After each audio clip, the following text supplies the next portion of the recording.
Kanchan Outlook।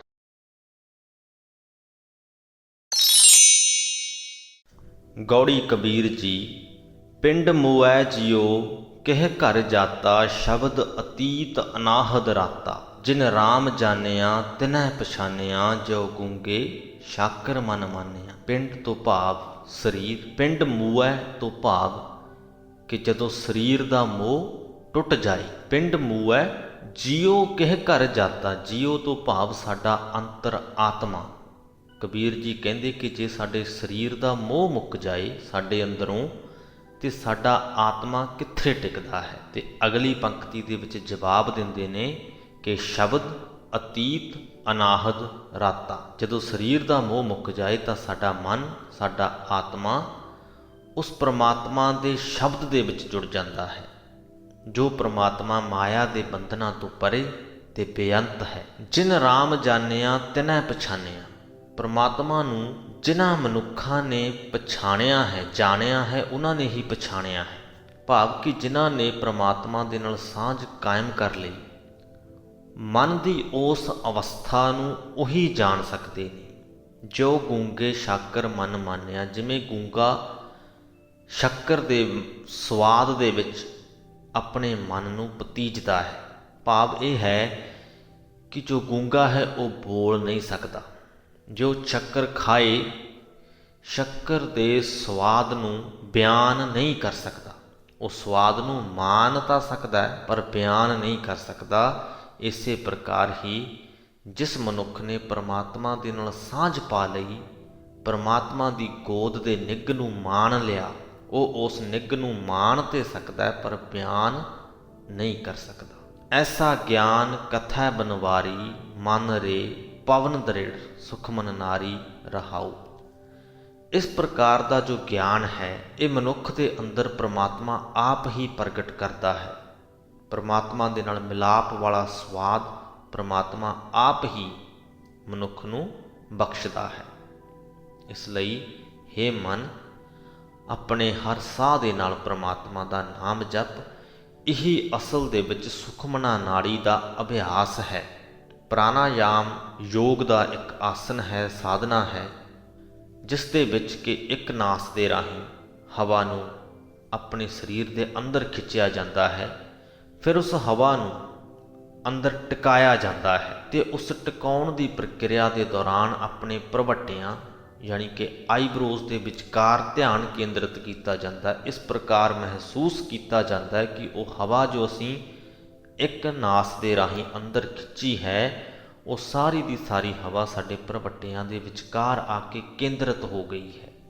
ਤੇ ਫਿਰ ਦੂਸਰੀ ਨਾਸ ਦੇ ਰਾਹੀਂ ਹਵਾ ਨੂੰ ਬਾਹਰ ਕੱਢਿਆ ਜਾਂਦਾ ਹੈ। ਇਸ ਪੂਰੇ ਅਭਿਆਸ ਦਾ ਮਕਸਦ ਇਹ ਹੁੰਦਾ ਹੈ, ਇਹ ਮੰਨਿਆ ਜਾਂਦਾ ਹੈ ਕਿ ਸਾਡੇ ਪ੍ਰਵੱਟਿਆਂ ਦੇ ਵਿਚਕਾਰ ਇੱਕ ਸੁਖਮਨਾ ਨਾੜੀ ਹੈ, ਜੋ ਕਿ ਪ੍ਰਾਣਾਯਾਮ ਦੀ ਇਹ ਪ੍ਰਕਿਰਿਆ ਕਰਨ ਦੇ ਨਾਲ ਜਾਗ ਜਾਂਦੀ ਹੈ। ਇਹਨੂੰ ਛੇਵੀਂ ਗਿਆਨ ਇੰਦਰੀ, ਸਿਕਸਥ ਸੈਂਸ ਵੀ ਕਹਿ ਦਿੰਦੇ ਨੇ। ਤੀਸਰੀ ਆਂਖ ਇਹ ਵੀ ਕਿਹਾ ਜਾਂਦਾ ਹੈ ਕਿ ਸਾਡੀ ਤੀਜੀ ਅੱਖ ਹੈ ਸਾਡੇ ਪ੍ਰਵੱਟਿਆਂ ਦੇ ਵਿਚਕਾਰ, ਤੇ ਉਹਨੂੰ ਖੋਲ੍ਹਣਾ ਹੈ। ਮਕਸਦ ਇਹ ਹੈ ਕਿ ਅਸੀਂ ਆਮ ਇਨਸਾਨਾਂ ਦੇ ਨਾਲੋਂ ਥੋੜ੍ਹੇ ਖਾਸ ਹੋ ਜਾਂਦੇ ਹਾਂ। ਸੁਖਮਨਾ ਨਾੜੀ ਨਾਮ ਹੀ ਦੱਸਦਾ ਹੈ ਕਿ ਜਿਸ ਦੀ ਇਹ ਨਾੜੀ ਜਾਗ ਜਾਏ ਉਹ ਸਦਾ ਹੀ ਸੁੱਖਾਂ ਦੇ ਵਿੱਚ ਰਹੇਗਾ। ਪਰ ਕਬੀਰ ਜੀ ਕਹਿੰਦੇ ਨੇ ਕਿ ਉਹ ਸੁਖਮਨਾ ਨਾੜੀ ਨੂੰ ਜਗਾਉਣਾ ਜੋ ਅਸਲ ਹੈ, ਅਸਲ ਦੇ ਵਿੱਚ ਸੁਖਮਨਾ ਨਾੜੀ ਦਾ ਜਾਗਣਾ ਹੈ, ਉਹ ਇਹ ਹੈ ਕਿ ਤੁਸੀਂ ਪਰਮਾਤਮਾ ਦਾ ਨਾਮ ਜਪੋ ਆਪਣੇ ਹਰ ਸਵਾਸ ਦੇ ਨਾਲ। ਸੋ ਗੁਰ ਕਰੋ ਜੇ ਬਹੁਰ ਨਾ ਕਰਨਾ, ਸੋ ਪਦ ਰਵੋ ਜੇ ਬਹੁਰ ਨਾ ਰਵਨਾ। ਸੋ ਧਿਆਨ ਧਰੋ ਜੇ ਬਹੁਰ ਨਾ ਧਰਨਾ, ਐਸਾ ਮਰੋ ਜੇ ਬਹੁਰ ਨਾ ਮਰਨਾ। ਕਬੀਰ ਜੀ ਕਹਿੰਦੇ ਨੇ ਕਿ ਅਜਿਹਾ ਗੁਰੂ ਕਰੋ, ਆਪਣੇ ਲਈ ਅਜਿਹਾ ਗੁਰੂ ਚੁਣੋ ਕਿ ਭਵਿੱਖ ਦੇ ਵਿੱਚ ਕਦੇ ਤੁਹਾਨੂੰ ਕਿਸੇ ਹੋਰ ਗੁਰੂ ਦੀ ਲੋੜ ਨਾ ਪਵੇ। ਸੋ ਗੁਰ ਕਰੋ ਜੇ ਬਹੁਰ ਨਾ ਕਰਨਾ, ਕਿ ਦੁਬਾਰੇ ਗੁਰੂ ਕਰਨ ਦੀ ਲੋੜ ਨਾ ਪਵੇ। ਭਾਰਤ ਵਰਗੇ ਦੇਸ਼ ਦੇ ਵਿੱਚ ਇਹ ਕਹਿ ਸਕਦੇ ਹਾਂ ਕਿ ਇੱਟ ਪੱਟਿਆਂ ਅਜਿਹਾ ਇਨਸਾਨ ਮਿਲਦਾ ਹੈ ਜੋ ਆਪਣੇ ਆਪ ਨੂੰ ਧਾਰਮਿਕ ਗੁਰੂ ਆਖਦਾ ਹੈ, ਤੇ ਉਹਦੇ ਬਹੁਤ ਸਾਰੇ ਚੇਲੇ ਵੀ ਹੁੰਦੇ ਨੇ, ਬਹੁਤ ਸਾਰੇ ਭਗਤ ਵੀ ਹੁੰਦੇ ਨੇ ਜੋ ਉਹਨੂੰ ਅਸਲ ਦੇ ਵਿੱਚ ਗੁਰੂ ਮੰਨਦੇ ਨੇ, ਤੇ ਬਹੁਤ ਸਾਰੇ ਕੇਸਾਂ ਦੇ ਵਿੱਚ ਦੇਖਣ ਨੂੰ ਮਿਲਦਾ ਹੈ ਕਿ ਉਹ ਗੁਰੂ ਕਿਸੇ ਨਾ ਕਿਸੇ ਵਿਵਾਦ ਦੇ ਵਿੱਚ ਫਸ ਜਾਂਦਾ ਹੈ। ਉਹ ਗੁਰੂ ਅਸਲ ਦੇ ਵਿੱਚ ਗੁਰੂ ਹੁੰਦਾ ਹੀ ਨਹੀਂ। ਕਲਯੁਗ ਦਾ ਜ਼ਮਾਨਾ ਹੈ, ਲਾਲਚ ਇਨਸਾਨਾਂ ਦੇ ਉੱਪਰ ਭਾਰੂ ਹੈ, ਤਾਂ ਅਜਿਹੇ ਦੇ ਵਿੱਚ ਅਸੀਂ ਗੁਰੂ ਕਿਵੇਂ ਲੱਭੀਏ?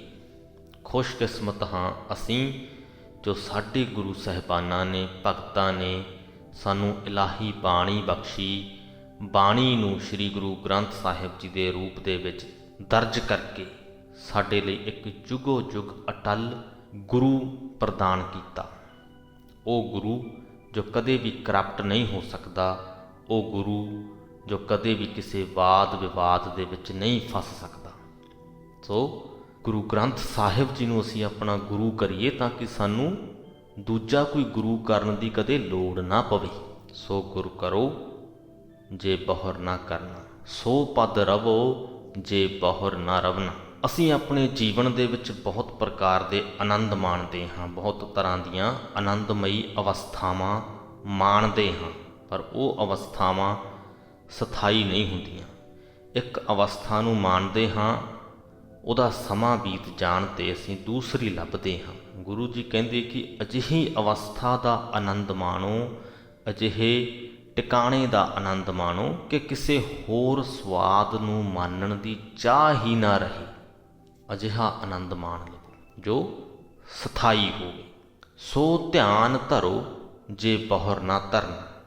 ਆਪਣੀ ਬਿਰਤੀ ਜੋੜਨੀ ਹੈ ਤਾਂ ਇਸ ਪ੍ਰਕਾਰ ਜੋੜੋ ਕਿ ਦੁਬਾਰਾ ਉਸ ਬਿਰਤੀ ਨੂੰ ਕਿਤੇ ਹੋਰ ਨਾ ਜੋੜਨਾ ਪਵੇ। ਐਸੇ ਮਰੋ ਜੇ ਬਹੁਰ ਨਾ ਮਰਨਾ, ਇਸ ਪ੍ਰਕਾਰ ਮਰੋ ਕਿ ਦੁਬਾਰਾ ਮਰਨਾ ਨਾ ਪਵੇ। ਜਨਮ ਤੇ ਮਰਨ, ਬਹੁਤ ਵਾਰ ਆਪਾਂ ਇਸ ਬਾਰੇ ਗੱਲ ਕਰ ਚੁੱਕੇ ਹਾਂ ਕਿ ਅਸੀਂ ਆਪਣੇ ਜੀਵਨ ਦੇ ਵਿੱਚ ਪਲ ਪਲ ਜੰਮਦੇ ਮਰਦੇ ਹਾਂ। ਨਿਰਭਰ ਕਰਦਾ ਕਿ ਸਾਡੇ ਮਨ ਦੀ ਅਵਸਥਾ ਕਿਹੋ ਜਿਹੀ ਹੈ, ਅਸੀਂ ਜਿਉਂਦਿਆਂ ਵਿੱਚ ਹਾਂ ਜਾਂ ਮਰਿਆਂ ਵਿੱਚ ਹਾਂ। ਤਾਂ ਮਰਦੇ ਤਾਂ ਅਸੀਂ ਹਰ ਰੋਜ਼ ਹਾਂ, ਦਿਨ ਦੇ ਵਿੱਚ ਕਿੰਨੀ ਕਿੰਨੀ ਵਾਰ ਮਰਦੇ ਹਾਂ। ਤਾਂ ਬਿਹਤਰ ਨਹੀਂ ਕਿ ਇੱਕ ਵਾਰੀ ਅਜਿਹਾ ਮਰ ਜਾਈਏ ਕਿ ਦੁਬਾਰਾ ਮਰਨ ਦੀ ਲੋੜ ਨਾ ਪਵੇ। ਆਪਣੇ ਅੰਦਰੋਂ ਹਰ ਪ੍ਰਕਾਰ ਦਾ ਮੋਹ ਖਤਮ ਕਰ ਲਈਏ, ਮਰ ਜਾਈਏ ਮੋਹ ਵੱਲੋਂ, ਮਰ ਜਾਈਏ ਹਉਮੈ ਵੱਲੋਂ, ਦੁਬਾਰਾ ਕਦੇ ਮਰਨ ਦੀ ਲੋੜ ਹੀ ਨਹੀਂ ਪਏਗੀ। ਇੱਥੇ ਸਰੀਰਕ ਮੌਤ ਦੀ ਗੱਲ ਨਹੀਂ ਹੋ ਰਹੀ, ਇਹ ਮਾਨਸਿਕ ਮੌਤ ਦੀ ਗੱਲ ਹੋ ਰਹੀ ਹੈ। ਉਲਟੀ ਗੰਗਾ ਜਮਨ ਮਿਲਾਵੋ, ਬਿਨ ਜਲ ਸੰਗਮ ਮਨ ਮਹਿ ਨਾਵੋ। ਇਲਾਹਾਬਾਦ, ਜਿਸ ਨੂੰ ਕਿ ਅੱਜ ਕੱਲ੍ਹ ਪ੍ਰਯਾਗਰਾਜ ਕਿਹਾ ਜਾਂਦਾ ਹੈ, ਉੱਥੇ ਸੰਗਮ ਹੁੰਦਾ ਹੈ ਗੰਗਾ ਜਮਨਾ ਤੇ ਸਰਸਵਤੀ ਨਦੀਆਂ ਦਾ, ਤੇ ਉਸ ਸੰਗਮ ਦੀ ਜੋ ਜਗ੍ਹਾ ਹੈ ਉਹਨੂੰ ਪਵਿੱਤਰ ਮੰਨਿਆ ਜਾਂਦਾ ਹੈ। ਅਜਿਹਾ ਮੰਨਿਆ ਜਾਂਦਾ ਹੈ ਕਿ ਉੱਥੇ ਇਸ਼ਨਾਨ ਕਰਨ ਦੇ ਨਾਲ ਮਨੁੱਖ ਦੇ ਪਾਪ ਉਤਰ ਜਾਂਦੇ ਨੇ। ਤੀਰਥ ਇਸ਼ਨਾਨ ਹੈ ਉਹ ਜਗ੍ਹਾ। ਭਗਤ ਕਬੀਰ ਜੀ ਕਹਿੰਦੇ ਕਿ ਮੈਂ ਮਨ ਦੀ ਵਿਰਤੀ ਉਲਟਾ ਲਈ ਤੇ ਇਹ ਗੰਗਾ ਜਮਨਾ ਸਰਸਵਤੀ ਦਾ ਜੋ ਮਿਲਾਪ ਹੈ, ਜੋ ਸੰਗਮ ਹੈ, ਮੈਂ ਆਪਣੇ ਮਨ ਦੇ ਵਿੱਚ ਹੀ ਕਰ ਲਿਆ। ਤੇ ਉਸ ਸੰਗਮ ਤੇ ਬਿਨਾਂ ਪਾਣੀ ਤੋਂ ਮੈਂ ਆਪਣੇ ਮਨ ਦਾ ਇਸ਼ਨਾਨ ਕਰਾ ਲਿਆ। ਬਿਨ ਜਲ ਸੰਗਮ ਮਨ ਮਹਿ ਨਾਵੋ। ਆਪਣੀ ਸੋਚ ਨੂੰ ਆਪਣੇ ਮਨ ਦੇ ਵਿੱਚ ਤਿਆਰ ਕੀਤੇ ਹੋਏ ਸੰਗਮ ਦੇ ਵਿੱਚ ਇਸ਼ਨਾਨ ਕਰਵਾ ਦਿੱਤਾ। ਲੋਚਾ ਸੰਸਰ ਇਉ ਵਿਵਹਾਰਾ। ਤੇ ਹੁਣ ਮੇਰੀ ਵਿਰਤੀ ਅਜਿਹੀ ਬਣ ਗਈ ਹੈ ਕਿ ਮੈਂ ਸਭਨਾਂ ਨੂੰ ਇੱਕੋ ਨਜ਼ਰ ਦੇ ਨਾਲ ਵੇਖਦਾ ਹਾਂ। ਤਤ ਵਿਚਾਰ ਕਿਆ ਅਵਰ ਵਿਚਾਰਾ। ਮੈਂ ਪ੍ਰਮਾਤਮਾ ਨੂੰ ਵਿਚਾਰ ਲਿਆ ਹੈ, ਮੈਂ ਅਸਲੀਅਤ ਨੂੰ ਵਿਚਾਰ ਲਿਆ ਹੈ। ਮੈਂ ਹੋਰ ਕਿਸੇ ਵਿਚਾਰ ਕਰਨ ਦੀ ਮੈਨੂੰ ਲੋੜ ਨਹੀਂ ਰਹੀ। ਅਪ ਤੇਜ ਬਾਏ ਪ੍ਰਿਥਵੀ ਆਕਾਸ਼ਾ, ਐਸੀ ਰਹਿਤ ਰਹੋ ਹਰ ਪਾਸਾ। ਕਬੀਰ ਜੀ ਕਹਿੰਦੇ ਕਿ ਪ੍ਰਭੂ ਦੇ ਚਰਨਾਂ ਵਿੱਚ ਜੁੜ ਕੇ ਮੈਂ ਇਸ ਤਰ੍ਹਾਂ ਦੀ ਰਹਿਣੀ ਰਹਿ ਰਿਹਾ ਹਾਂ ਕਿ ਜਿਵੇਂ ਪਾਣੀ, ਅੱਗ, ਹਵਾ, ਧਰਤੀ ਤੇ ਆਕਾਸ਼। ਇਹਨਾਂ ਸਾਰੇ ਹੀ ਤੱਤਾਂ ਦੇ ਆਪਣੇ ਆਪਣੇ ਸੁਭਾਅ ਨੇ ਜੋ ਕਿ ਇਹਨਾਂ ਦੇ ਸ਼ੁੱਧ ਨੇ। ਹਵਾ ਦਾ ਸੁਭਾਅ ਵਗਣਾ ਹੈ, ਉਹ ਜੋ ਵਗਣ ਦਾ ਸੁਭਾਅ ਹੈ ਉਹ ਹਵਾ ਦੇ ਲਈ ਸ਼ੁੱਧ ਸੁਭਾਅ ਹੈ। ਹਵਾ ਵਗੇਗੀ, ਹੋਏਗੀ ਤੇ ਵਗੇਗੀ। ਪਾਣੀ ਸ਼ੀਤਲ ਕਰਦਾ ਹੈ, ਅੱਗ ਸਾੜਦੀ ਹੈ, ਧਰਤੀ ਕਰੋੜਾਂ ਅਰਬਾਂ ਜੀਵਾਂ ਦਾ ਭਾਰ ਆਪਣੇ ਤੇ ਝੱਲ ਰਹੀ ਹੈ। ਆਪਣੇ ਵਿੱਚੋਂ ਹੀ ਭੋਜਨ ਉਤਪੰਨ ਕਰਕੇ ਜੀਵਾਂ ਦੇ ਲਈ ਭੋਜਨ ਪ੍ਰਦਾਨ ਕਰ ਰਹੀ ਹੈ। ਆਕਾਸ਼ ਬਹੁਤ ਪ੍ਰਕਾਰ ਦੀਆਂ ਜ਼ਰੂਰੀ ਗੈਸਾਂ ਸਾਨੂੰ ਪ੍ਰਦਾਨ ਕਰਦਾ ਹੈ। ਸੋ ਇਹ ਇਹਨਾਂ ਦੇ ਸੁਭਾਅ ਨੇ ਜਿਹੜੇ ਸ਼ੁੱਧ ਨੇ। ਇਹਨਾਂ ਚੀਜ਼ਾਂ ਦੇ ਲਈ ਜੋ ਵਗਣ ਦਾ ਸੁਭਾਅ ਹੈ ਉਹ ਹਵਾ ਦੇ ਲਈ ਸ਼ੁੱਧ ਹੈ। ਤਾਂ ਕਬੀਰ ਜੀ ਕਹਿੰਦੇ ਕਿ ਇਹਨਾਂ ਸ਼ੁੱਧ ਗੁਣਾਂ ਦੇ ਵਾਂਗ ਹੀ ਮੈਂ ਵੀ ਆਪਣੇ ਅੰਦਰ ਸ਼ੁੱਧ ਗੁਣ ਧਾਰਨ ਕਰ ਲਏ ਨੇ ਤੇ ਮੈਂ ਇਸ ਪ੍ਰਕਾਰ ਦੀ ਰਹਿਣੀ ਰਹਿ ਰਿਹਾ ਹਾਂ। ਕਹੈ ਕਬੀਰ ਨਿਰੰਜਨ ਧਿਆਵੋ, ਤਿਤ ਘਰ ਜਾਓ, ਜੇ ਬਹੁਰ ਨਾ ਆਵੋ। ਕਬੀਰ ਆਖਦਾ ਹੈ ਕਿ ਮੈਂ ਮਾਇਆ ਤੋਂ ਰਹਿਤ ਪ੍ਰਭੂ ਨੂੰ ਸਿਮਰ ਰਿਹਾ ਹਾਂ। ਸਿਮਰਨ ਕਰਕੇ ਉਸ ਘਰ ਜਾਣੀ ਕਿ ਸਹਿਜ ਅਵਸਥਾ ਵਿੱਚ ਅੱਪੜ ਗਿਆ ਹਾਂ। ਹੁਣ ਮੁੜ ਮੈਨੂੰ ਉਸ ਅਵਸਥਾ ਦੇ ਵਿੱਚੋਂ ਪਰਤਣ ਦੀ ਲੋੜ ਨਹੀਂ। ਇੱਕ ਵਾਰ ਜਦੋਂ ਤੁਸੀਂ ਸਹਿਜ ਅਵਸਥਾ ਦੇ ਵਿੱਚ ਪਹੁੰਚ ਗਏ ਤਾਂ ਉੱਥੋਂ ਵਾਪਸ ਆਉਣ ਨੂੰ ਤੁਹਾਡਾ ਦਿਲ ਵੀ ਨਹੀਂ ਕਰੇਗਾ ਤੇ ਤੁਹਾਨੂੰ ਲੋੜ ਵੀ ਮਹਿਸੂਸ ਨਹੀਂ ਹੋਏਗੀ। ਗੌੜੀ ਕਬੀਰ ਜੀ ਤਿਪਦੇ, ਕੰਚਨ ਸਿਓ ਪਾਈਐ ਨਹੀਂ ਤੋਲ, ਮਨ ਦੇ RAM ਲਿਆ ਹੈ ਮੋਲ। ਕੰਚਨ ਤੋਂ ਭਾਵ ਸੋਨਾ। ਕਬੀਰ ਜੀ ਕਹਿੰਦੇ ਕਿ ਸੋਨਾ ਸਾਵਾਂ ਤੋਲ ਕੇ ਵੱਟੇ ਵਿੱਚ ਦਿੱਤਿਆਂ ਰੱਬ ਨਹੀਂ ਮਿਲਦਾ। ਦੁਨਿਆਵੀ ਪਦਾਰਥਾਂ ਦੇ ਨਾਲ ਰੱਬ ਨਹੀਂ ਮਿਲਦਾ। ਕਹਿੰਦੇ ਮੈਂ ਤਾਂ ਮੁੱਲ ਵਜੋਂ ਆਪਣਾ ਮਨ ਦੇ ਕੇ ਰੱਬ ਲੱਭਾ ਹੈ। ਹੁਣ ਤੁਸੀਂ ਤਰਾਸਦੀ ਦੇਖੋ ਕਿ ਕਿੰਨੇ ਧਾਰਮਿਕ ਅਸਥਾਨ ਨੇ ਜਿਨ੍ਹਾਂ 'ਤੇ ਸੋਨਾ ਮੜਿਆ ਹੋਇਆ ਹੈ। ਕਾਹਦੇ ਲਈ? ਇੱਕ ਸਵਾਲ ਪੁੱਛਣਾ ਬਣਦਾ ਕਿ ਕਾਹਦੇ ਲਈ? ਜੇਕਰ ਇਹ ਰੱਬ ਨੂੰ ਖੁਸ਼ ਕਰਨ ਦੇ ਲਈ ਹੈ, ਰੱਬ ਦੀ ਪ੍ਰਾਪਤੀ ਦੇ ਲਈ ਹੈ, ਤਾਂ ਇਹ ਪੰਕਤੀਆਂ ਸਾਨੂੰ ਦੱਸ ਦਿੰਦੀਆਂ ਨੇ ਕਿ ਰੱਬ ਸੋਨੇ ਨਾਲ ਨਹੀਂ ਮਿਲਦਾ। ਰੱਬ ਨੂੰ ਲੈਣਾ ਹੈ ਤਾਂ ਮਨ ਵੇਚਣਾ ਪੈਂਦਾ ਹੈ। ਮਨ ਦੇ ਵੱਟੇ ਰੱਬ ਲਿਆ ਜਾ ਸਕਦਾ ਹੈ। ਅਬ ਮੋਹੇ RAM ਆਪਣਾ ਕਰ ਜਾਣਿਆ, ਸਹਿਜ ਸੁਭਾਏ ਮੇਰਾ ਮਨ ਮਾਨਿਆ ਰਹਾਓ। ਕਬੀਰ ਜੀ ਕਹਿੰਦੇ ਕਿ ਹੁਣ ਤਾਂ ਮੈਨੂੰ ਯਕੀਨ ਆ ਗਿਆ ਹੋਇਆ ਹੈ ਕਿ ਰੱਬ ਮੇਰਾ ਆਪਣਾ ਹੀ ਹੈ। ਸੁਤੇ ਹੀ ਮੇਰੇ ਮਨ ਵਿੱਚ ਇਹ ਗੰਢ ਵੱਜ ਗਈ। ਇਸ ਗੱਲ ਦਾ ਨਿਸ਼ਚਾ ਮੇਰੇ ਮਨ ਵਿੱਚ ਹੋ ਗਿਆ ਕਿ ਰੱਬ ਆਪਣਾ ਹੀ ਹੈ, ਬਗਾਨਾ ਨਹੀਂ। ਬ੍ਰਹਮਾ ਕਥ ਕਥ ਅੰਤ ਨਾ ਪਾਇਆ, RAM ਭਗਤ ਬੈਠੇ ਘਰ ਆਇਆ। ਜਿਸ ਰੱਬ ਦੇ ਗੁਣ ਦੱਸ ਦੱਸ ਕੇ ਬ੍ਰਹਮਾ ਨੇ ਵੀ ਅੰਤ ਨਾ ਪਾਇਆ, ਉਹ ਰੱਬ ਮੇਰੇ ਭਜਨ ਦੇ ਕਾਰਨ ਸਹਿਜ ਸੁਭਾਏ ਹੀ ਮੈਨੂੰ ਮੇਰੇ ਹਿਰਦੇ ਵਿੱਚ ਆ ਕੇ ਮਿਲ ਪਿਆ ਹੈ। ਆਪਣੇ ਅੰਦਰੋਂ ਹੀ ਮੈਨੂੰ ਉਹ ਰੱਬ ਲੱਭ ਗਿਆ ਹੈ। ਕਹੋ ਕਬੀਰ ਚੰਚਲ ਮਤ ਤਿਆਗੀ, ਕੇਵਲ RAM ਭਗਤ ਨਿਜ ਭਾਗੀ। ਹੇ ਕਬੀਰ ਹੁਣ ਆਖ ਕਿ ਮੈਂ ਚੰਚਲ ਸੁਭਾਅ ਛੱਡ ਦਿੱਤਾ ਹੈ। ਹੁਣ ਤਾਂ ਮੇਰੀ ਰੱਬ ਦੀ ਭਗਤੀ ਹੀ ਮੇਰੇ ਹਿੱਸੇ ਆਈ ਹੋਈ ਹੈ।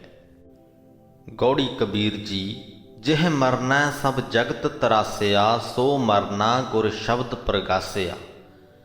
ਜਿਸ ਮੌਤ ਨੇ ਸਾਰਾ ਸੰਸਾਰ ਡਰਾ ਦਿੱਤਾ ਹੋਇਆ ਹੈ, ਗੁਰੂ ਦੇ ਸ਼ਬਦ ਦੀ ਬਰਕਤ ਨਾਲ ਮੈਨੂੰ ਸਮਝ ਆ ਗਈ ਹੈ ਕਿ ਉਹ ਮੌਤ ਅਸਲ ਵਿੱਚ ਕੀ ਚੀਜ਼ ਹੈ। ਜਗਤ ਦੇ ਵਿੱਚ ਜੋ ਕੁਝ ਵੀ ਪੈਦਾ ਹੋਇਆ ਹੈ ਉਹਨੇ ਨਸ਼ਟ ਹੋਣਾ ਹੈ। ਜੋ ਪਦਾਰਥੀ ਵਸਤੂਆਂ ਨੇ ਉਹਨਾਂ ਦੇ ਖਤਮ ਹੋ ਜਾਣ ਨੂੰ ਅਸੀਂ ਖਤਮ ਹੋ ਜਾਣਾ, ਨਸ਼ਟ ਹੋ ਜਾਣਾ, ਮੁੱਕ ਜਾਣਾ ਕਹਿ ਦਿੰਦੇ ਹਾਂ। ਜੋ ਜੀਵਤ ਵਸਤੂਆਂ ਨੇ, ਜੀਵ ਨੇ, ਉਹਨਾਂ ਦੇ ਖਾਤਮੇ ਨੂੰ ਅਕਸਰ ਅਸੀਂ ਮੌਤ ਕਹਿ ਦਿੰਦੇ ਹਾਂ। ਹਾਲਾਂਕਿ ਠੇਠ ਭਾਸ਼ਾ ਦੇ ਵਿੱਚ, ਪੰਜਾਬੀ ਦੇ ਵਿੱਚ ਖਾਸ ਕਰਕੇ ਪੂਰਾ ਹੋ ਜਾਣਾ, ਮੁੱਕ ਜਾਣਾ, ਇਹ ਸ਼ਬਦ ਵੀ ਵਰਤੇ ਜਾਂਦੇ ਨੇ। ਕੁੱਲ ਮਿਲਾ ਕੇ ਹਰ ਜੀਵ ਮੌਤ ਤੋਂ ਡਰਦਾ ਹੈ। ਪਰ ਕਬੀਰ ਜੀ ਕਹਿੰਦੇ ਮੈਨੂੰ ਗੁਰੂ ਦੇ ਸ਼ਬਦਾਂ ਦੀ ਬਰਕਤ ਦੇ ਨਾਲ ਇਹ ਸਮਝ ਦੇ ਵਿੱਚ ਆ ਗਈ ਗੱਲ ਕਿ ਅਸਲ ਮੌਤ ਕੀ ਹੈ। ਅਬ ਕੈਸੇ ਮਰੋ ਮਰਨ ਮਨ ਮਾਨਿਆ, ਮਰ ਮਰ ਜਾਤੇ ਜਿਨ RAM ਨਾ ਜਾਣਿਆ। ਇੱਥੇ ਫਿਰ ਤੋਂ ਸਰੀਰਕ ਮੌਤ ਦੀ ਗੱਲ ਨਹੀਂ ਹੋ ਰਹੀ। ਜਦੋਂ ਕਬੀਰ ਜੀ ਕਹਿੰਦੇ ਨੇ ਕਿ ਅਸਲ ਦੇ ਵਿੱਚ ਮੌਤ ਕੀ ਚੀਜ਼ ਹੈ, ਇਹ ਸਮਝ ਦੇ ਵਿੱਚ ਆ ਗਈ ਹੈ ਗੱਲ, ਤਾਂ ਉਹ ਸਰੀਰਕ ਮੌਤ ਦੀ ਗੱਲ ਨਹੀਂ ਕਰ ਰਹੇ। ਉਹ ਗੱਲ ਕਰ ਰਹੇ ਨੇ ਸਾਡੀ ਮਾਨਸਿਕ ਮੌਤ ਦੀ, ਜੋ ਅਸੀਂ ਦਿਨ ਦੇ ਵਿੱਚ ਵੀ ਪਤਾ ਨਹੀਂ ਕਿੰਨੇ ਵਾਰ ਮਰਦੇ ਹਾਂ।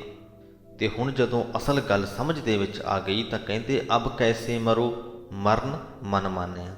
ਮੇਰਾ ਮਨ ਆਪਾ ਭਾਵ ਦੀ ਮੌਤ ਵਿੱਚ ਮੰਨ ਗਿਆ ਹੈ। ਆਪਾ ਭਾਵ ਮਾਰ ਕੇ ਪਤੀਜ ਗਿਆ ਹੈ। ਹੁਣ ਮੈਂ ਜੰਮਣ ਮਰਨ ਦੇ ਵਿੱਚ ਕਿਉਂ ਪਵਾਂਗਾ, ਭਾਵ ਕਿ ਨਹੀਂ ਪਵਾਂਗਾ। ਹੁਣ ਮੈਂ ਜੰਮਣ ਮਰਨ ਦੇ ਗੇੜ ਦੇ ਵਿੱਚੋਂ ਬਾਹਰ ਨਿਕਲ ਗਿਆ ਹਾਂ। ਇੱਕ ਵਾਰ ਹੀ ਆਪਣੇ ਆਪ ਨੂੰ ਮਾਰ ਲਿਆ ਹੈ ਸੰਸਾਰਕ ਮੋਹ ਵੱਲੋਂ। ਮਰ ਮਰ ਜਾਤੇ ਜਿਨ RAM ਨਾ ਜਾਣਿਆ। ਜਿਨ੍ਹਾਂ ਨੇ ਪ੍ਰਮਾਤਮਾ ਨੂੰ ਨਹੀਂ ਪਛਾਣਿਆ ਹੋਇਆ ਉਹ ਜੰਮਦੇ ਮਰਦੇ ਰਹਿੰਦੇ ਹਨ। ਮਰਨੋ ਮਰਨ ਕਹੈ ਸਭ ਕੋਈ, ਸਹਿਜੇ ਮਰੈ ਅਮਰ ਹੋਏ ਸੋਈ। ਹਰੇਕ ਜੀਵ ਮੌਤ ਮੌਤ ਆਖ ਰਿਹਾ ਹੈ, ਮੌਤ ਤੋਂ ਘਾਬਰ ਰਿਹਾ ਹੈ, ਮੌਤ ਦੀ ਗੱਲ ਕਰ ਰਿਹਾ ਹੈ। ਤੇ ਬਥੇਰੇ ਜੀਵ ਅਮਰ ਵੀ ਹੋਣਾ ਚਾਹੁੰਦੇ ਨੇ। ਬਥੇਰੇ ਕੀ, ਮੇਰਾ ਖਿਆਲ ਹੈ ਕਿ ਹਰ ਜੀਵ ਹੀ ਅਮਰ ਹੋਣਾ ਚਾਹੁੰਦਾ ਹੈ। ਕਿਸੇ ਨੂੰ ਵਿਕਲਪ ਦਿੱਤਾ ਜਾਏ ਕਿ ਤੂੰ ਅਮਰ ਹੋ ਸਕਦਾ ਹੈ, ਸਦਾ ਲਈ ਜੀਵਤ ਰਹਿ ਸਕਦਾ ਹੈ, ਤਾਂ ਹਰ ਜੀਵ ਹੀ ਹੱਸ ਕੇ ਉਸ ਵਿਕਲਪ ਨੂੰ ਕਬੂਲ ਕਰ ਲਏਗਾ। ਪਰ ਮੌਤ ਦੀ ਗੱਲ ਹਰ ਕੋਈ ਕਰ ਰਿਹਾ ਹੈ, ਮੌਤ ਤੋਂ ਘਾਬਰ ਹਰ ਕੋਈ ਰਿਹਾ ਹੈ। ਤੇ ਅਮਰ ਅਸਲ ਦੇ ਵਿੱਚ ਕੌਣ ਹੁੰਦਾ? ਜੋ ਅਡੋਲਤਾ ਦੇ ਵਿੱਚ ਟਿਕ ਗਿਆ, ਜੋ ਅਡੋਲ ਹੋ ਗਿਆ, ਜੋ ਤ੍ਰਿਪਤ ਹੋ ਗਿਆ, ਦੁਨੀਆ ਦੀਆਂ ਖਾਹਿਸ਼ਾਂ ਤੋਂ ਬੇਪਰਵਾਹ ਹੋ ਗਿਆ, ਜਿਹਨੂੰ ਦੁਨਿਆਵੀ ਖਾਹਿਸ਼ਾਂ ਦੇ ਨਾਲ ਕੋਈ ਫਰਕ ਨਾ ਪਵੇ, ਉਹ ਅਮਰ ਹੋ ਗਿਆ। ਕਹੋ ਕਬੀਰ ਮਨ ਭਇਆ ਆਨੰਦਾ, ਗਿਆ ਭਰਮ ਰਹਿਆ ਪਰਮਾਨੰਦਾ। ਹੇ ਕਬੀਰ ਆਖ ਕਿ ਗੁਰੂ ਦੀ ਕਿਰਪਾ ਨਾਲ ਮੇਰੇ ਮਨ ਵਿੱਚ ਆਨੰਦ ਪੈਦਾ ਹੋ ਗਿਆ ਹੈ, ਮੇਰਾ ਭੁਲੇਖਾ ਦੂਰ ਹੋ ਚੁੱਕਾ ਹੈ ਤੇ ਪਰਮ ਸੁੱਖ ਮੇਰੇ ਹਿਰਦੇ ਵਿੱਚ ਟਿਕ ਗਿਆ ਹੈ। ਗੌੜੀ ਕਬੀਰ ਜੀ ਕਤ ਨਹੀਂ ਠੌਰ ਮੂਲ ਕਤ ਲਾਵੋ, ਖੋਜਤ ਤਨ ਮਹਿ ਠੌਰ ਨਾ ਪਾਵੋ। ਮੂਲ ਤੋਂ ਭਾਵ ਜੜੀ ਬੂਟੀ, ਦਵਾਈ। ਕਬੀਰ ਜੀ ਕਹਿੰਦੇ ਕਿ ਭਾਲ ਕਰਦਿਆਂ ਵੀ ਸਰੀਰ ਵਿੱਚ ਕਿਤੇ ਅਜਿਹੀ ਖਾਸ ਥਾਂ ਮੈਨੂੰ ਨਹੀਂ ਲੱਭੀ ਜਿੱਥੋਂ ਬਿਰਹੋਂ ਦੀ ਪੀੜ ਦੱਸੀ ਜਾ ਸਕੇ। ਕੋਈ ਖਾਸ ਥਾਂ ਨਹੀਂ ਲੱਭੀ ਜਿਹਦੇ ਬਾਰੇ ਕਿਹਾ ਜਾ ਸਕੇ ਕਿ ਬਿਰਹੋਂ ਦੀ ਪੀੜ ਇਸ ਥਾਂ 'ਚੋਂ ਨਿਕਲਦੀ ਹੈ। ਸਾਡੇ ਸਰੀਰ 'ਤੇ ਕੋਈ ਜ਼ਖਮ ਹੋ ਜਾਵੇ ਤੇ ਦਰਦ ਹੁੰਦਾ ਹੈ, ਸਾਨੂੰ ਪਤਾ ਚੱਲਦਾ ਹੈ ਕਿ ਸਰੀਰ ਦੇ ਇਸ ਹਿੱਸੇ ਤੋਂ ਦਰਦ ਹੋ ਰਿਹਾ ਹੈ, ਅਸੀਂ ਉਸ ਹਿੱਸੇ 'ਤੇ ਦਵਾਈ ਲਾ ਸਕਦੇ ਹਾਂ। ਪਰ ਪਰਮਾਤਮਾ ਦੇ ਨਾਲੋਂ ਵਿਛੋੜੇ ਦਾ ਜੋ ਦਰਦ ਹੈ, ਬਹੁਤੇ ਜੀਵਾਂ ਦੀ ਜ਼ਿੰਦਗੀ ਦੇ ਵਿੱਚ ਦੁੱਖ ਆਉਂਦੇ ਨੇ, ਉਹ ਦੁੱਖ ਉਹਨਾਂ ਨੂੰ ਦੁੱਖ ਲੱਗਦੇ ਨੇ ਜੋ ਪਰਮਾਤਮਾ ਨਾਲੋਂ ਵਿਛੜੇ ਹੋਏ ਨੇ। ਉਹ ਬਿਰਹਾ ਦੇ ਵਿੱਚ ਚਲੇ ਜਾਂਦੇ ਨੇ, ਪਰ ਉਹ ਬਿਰਹਾ ਸਰੀਰ ਦੇ ਕਿਸ ਹਿੱਸੇ ਦੇ ਵਿੱਚੋਂ ਉਤਪੰਨ ਹੋ ਰਹੀ ਆ, ਉਹ ਪੀੜ ਕਿੱਥੋਂ ਨਿਕਲ ਰਹੀ ਆ। ਕਬੀਰ ਜੀ ਕਹਿੰਦੇ ਲੱਭ ਕੇ ਵੀ ਉਹ ਥਾਂ ਲੱਭੀ ਨਹੀਂ, ਤੇ ਜਦੋਂ ਥਾਂ ਹੀ ਨਹੀਂ ਲੱਭੀ ਤੇ ਫਿਰ ਦਵਾਈ ਕਿੱਥੇ ਲਾਈਏ ਜਿਸ ਦੇ ਨਾਲ ਕਿ ਇਹ ਪੀੜ ਦੂਰ ਹੋ ਸਕੇ। ਲਾਗੀ ਹੋਏ ਸੋ ਜਾਣੈ ਪੀਰ, ਰਾਮ ਭਗਤ ਅਨਿਆਲੇ ਤੀਰ ਰਹਾਉ। ਪਰਮਾਤਮਾ ਦੀ ਭਗਤੀ ਅਣੀਆਂ ਵਾਲੇ ਤੀਰ ਹਨ, ਭਾਵ ਕਿ ਬਹੁਤ ਤਿੱਖੇ ਤੀਰ ਹਨ। ਜਿਸ ਨੂੰ ਇਹਨਾਂ ਤੀਰਾਂ ਦੇ ਲੱਗੇ ਹੋਏ ਜ਼ਖਮ ਦੀ ਦਰਦ ਹੋ ਰਹੀ ਹੋਵੇ, ਉਹੀ ਜਾਣਦਾ ਹੈ ਕਿ ਇਹ ਪੀੜ ਕਿਉਂ ਜਿਹੀ ਹੁੰਦੀ ਹੈ। ਇਸ ਗੱਲ ਨੂੰ ਸਮਝਣ ਦੀ ਥੋੜ੍ਹੀ ਜਿਹੀ ਲੋੜ ਹੈ। ਅਸਲ ਦੇ ਵਿੱਚ ਭਗਤੀ ਤੀਰ ਨਹੀਂ ਹੈ। ਜੋ ਪੀੜ ਹੁੰਦੀ ਹੈ ਉਹ ਭਗਤੀ ਕਰਨ ਦੀ ਪੀੜ ਨਹੀਂ ਹੁੰਦੀ, ਬਲਕਿ ਜਦੋਂ ਭਗਤੀ ਨਾ ਕਰੋ ਉਦੋਂ ਪੀੜ ਹੁੰਦੀ ਹੈ। ਜੋ ਪ੍ਰਮਾਤਮਾ ਦੇ ਭਗਤ ਹੋ ਗਏ, ਪ੍ਰਮਾਤਮਾ ਦੀ ਭਗਤੀ ਕਰਨ ਲੱਗੇ ਸਵਾਸ ਸਵਾਸ ਦੇ ਨਾਲ, ਉਹਨਾਂ ਦੇ ਜੀਵਨ ਵਿੱਚ ਕਦੇ ਅਜਿਹਾ ਸਮਾਂ ਆ ਜਾਵੇ ਕਿ ਉਹ ਭਗਤੀ ਨਾ ਕਰ ਸਕਣ, ਉਸ ਵਕਤ ਉਹਨਾਂ ਨੂੰ ਪੀੜ ਮਹਿਸੂਸ ਹੁੰਦੀ ਹੈ। ਪੀੜ ਦੀ ਵਜ੍ਹਾ ਭਗਤੀ ਦਾ ਹੋਣਾ ਨਹੀਂ, ਬਲਕਿ ਭਗਤੀ ਦੀ ਅਣਹੋਂਦ ਹੁੰਦੀ ਹੈ। ਪਰ ਕਿਉਂਕਿ ਹੈ ਤੇ ਭਗਤੀ ਕਾਰਨ ਹੀ ਉਹ ਪੀੜ, ਇਸ ਲਈ ਭਗਤੀ ਨੂੰ ਹੀ ਅਨਿਆਲੇ ਤੀਰ ਕਿਹਾ ਗਿਆ ਹੈ। ਏਕ ਭਾਏ ਦੇਖੋ ਸਭ ਨਾਰੀ, ਕਿਆ ਜਾਨੋ ਸਹਿ ਕੌਣ ਪਿਆਰੀ। ਕਬੀਰ ਜੀ ਕਹਿੰਦੇ ਕਿ ਮੈਂ ਸਾਰੀਆਂ ਜੀਵ ਇਸਤਰੀਆਂ ਨੂੰ ਇੱਕ ਪ੍ਰਭੂ ਦੇ ਪਿਆਰ ਵਿੱਚ ਵੇਖ ਰਿਹਾ ਹਾਂ। ਇੱਥੇ ਜੀਵ ਇਸਤਰੀ ਸਿਰਫ ਉਦਾਹਰਣ ਮਾਤਰ ਵਰਤਿਆ ਗਿਆ ਸ਼ਬਦ ਹੈ, ਗੱਲ ਸਾਰੇ ਹੀ ਜੀਵਾਂ ਦੀ ਹੋ ਰਹੀ ਹੈ। ਕਹਿੰਦੇ ਕਿ ਮੈਂ ਸਾਰੇ ਜੀਵਾਂ ਨੂੰ ਇੱਕ ਪ੍ਰਭੂ ਦੇ ਪਿਆਰ ਵਿੱਚ ਵੇਖ ਰਿਹਾ ਹਾਂ, ਪਰ ਮੈਂ ਕੀ ਜਾਣਾ ਕਿ ਕਿਹੜੀ ਜੀਵ ਇਸਤਰੀ ਪ੍ਰਭੂ ਪਤੀ ਦੀ ਪਿਆਰੀ ਹੈ। ਕਹੋ ਕਬੀਰ ਜਾ ਕੈ ਮਸਤਕ ਭਾਗ, ਸਭ ਪਰ ਹਰ ਤਾਕੋ ਮਿਲੇ ਸੁਹਾਗ। ਹੇ ਕਬੀਰ ਆਖ ਕਿ ਜਿਸ ਜਗਿਆਸੂ ਜੀਵ ਇਸਤਰੀ ਦੇ ਮੱਥੇ ਉੱਤੇ ਚੰਗੇ ਲੇਖ ਹਨ, ਜਿਸ ਦੇ ਭਾਗ ਚੰਗੇ ਹਨ, ਪਤੀ ਪ੍ਰਭੂ ਹੋਰ ਸਾਰੀਆਂ ਨੂੰ ਛੱਡ ਕੇ ਉਸ ਨੂੰ ਆ ਮਿਲਦਾ ਹੈ। ਸੋ ਇਸ ਦੇ ਨਾਲ ਹੀ ਸ੍ਰੀ ਗੁਰੂ ਗ੍ਰੰਥ ਸਾਹਿਬ ਜੀ ਦੇ 327ਵੇਂ ਅੰਗ ਦੀ ਬਾਣੀ ਦੀ ਵਿਆਖਿਆ ਦੀ ਸਮਾਪਤੀ ਹੁੰਦੀ ਹੈ ਜੀ। ਅੱਜ ਦੀ ਬਾਣੀ ਦੇ ਵਿੱਚ ਕਬੀਰ ਜੀ ਨੇ ਸਾਨੂੰ ਸਮਝਾਇਆ ਕਿ ਬਿਨਾਂ ਜਲ ਤੋਂ ਮਨ ਦਾ ਇਸ਼ਨਾਨ ਕਿਵੇਂ ਕਰਾਉਣਾ ਹੈ। ਗੰਗਾ ਜਮਨਾ ਸਰਸਵਤੀ ਦਾ ਜੋ ਸੰਗਮ ਹੈ ਉਹ ਆਪਣੇ ਮਨ ਦੇ ਵਿੱਚ ਕਿਵੇਂ ਕਰਨਾ ਹੈ। ਦੂਜੀ ਗੱਲ ਜੋ ਅਸੀਂ ਸਿੱਖੀ ਹੈ ਉਹ ਇਹ ਕਿ ਪ੍ਰਮਾਤਮਾ ਨੂੰ ਦੁਨਿਆਵੀ ਪਦਾਰਥਾਂ, ਸੋਨਾ ਆਦਿਕ ਦੇ ਨਾਲ ਨਹੀਂ ਪਾਇਆ ਜਾ ਸਕਦਾ। ਆਪਣਾ ਮਨ ਵੇਚ ਕੇ ਪ੍ਰਮਾਤਮਾ ਨੂੰ ਪਾਇਆ ਜਾ ਸਕਦਾ ਹੈ। ਆਪਣਾ ਆਪਾ ਭਾਵ ਅਸੀਂ ਜਦੋਂ ਮੁਕਾ ਲਈਏ, ਖਤਮ ਕਰ ਲਈਏ, ਤਾਂ ਕਿਤੇ ਜਾ ਕੇ ਪ੍ਰਮਾਤਮਾ ਨੂੰ ਪਾ ਸਕਦੇ ਹਾਂ। ਫਿਰ ਗੱਲ ਹੋਈ ਮੌਤ ਦੀ ਕਿ ਅਸਲ ਮੌਤ ਕੀ ਹੈ। ਅਸੀਂ ਇਹ ਭਗਤ ਕਬੀਰ ਜੀ ਪਾਸੋਂ ਸਿੱਖਿਆ ਤੇ ਅਖੀਰਲੇ ਸ਼ਬਦ ਦੇ ਵਿੱਚ ਕਬੀਰ ਜੀ ਨੇ ਸਾਨੂੰ ਦੱਸਿਆ ਕਿ ਪ੍ਰਮਾਤਮਾ ਨਾਲੋਂ ਵਿਛੋੜੇ ਦੀ ਪੀੜ ਜਿਸ ਥਾਂ ਤੋਂ ਨਿਕਲਦੀ ਹੈ, ਸਰੀਰ ਦੇ ਵਿੱਚ ਲੱਭਿਆਂ ਵੀ ਉਹ ਥਾਂ ਨਹੀਂ ਲੱਭੀ। ਜਦ ਥਾਂ ਨਹੀਂ ਲੱਭੀ ਤੇ ਦਵਾਈ ਕਿੱਥੇ ਲਾਈਏ। ਸੋ ਇਹ ਸਾਰੀਆਂ ਹੀ ਸਿੱਖਿਆਵਾਂ ਉਮੀਦ ਕਰਦੇ ਹਾਂ ਤੁਸੀਂ ਆਪਣੇ ਜੀਵਨ ਦੇ ਵਿੱਚ ਉਤਾਰੋਗੇ ਤੇ ਆਪਣੇ ਜੀਵਨ ਨੂੰ ਸੁਖਦਾਇਕ ਬਣਾਓਗੇ। ਇੱਥੇ ਹੀ ਅੱਜ ਦੀ ਵੀਡੀਓ ਦੀ ਸਮਾਪਤੀ ਕਰਦੇ ਹਾਂ ਜੀ। ਵਾਹਿਗੁਰੂ ਜੀ ਕਾ ਖਾਲਸਾ, ਵਾਹਿਗੁਰੂ ਜੀ ਕੀ ਫਤਿਹ।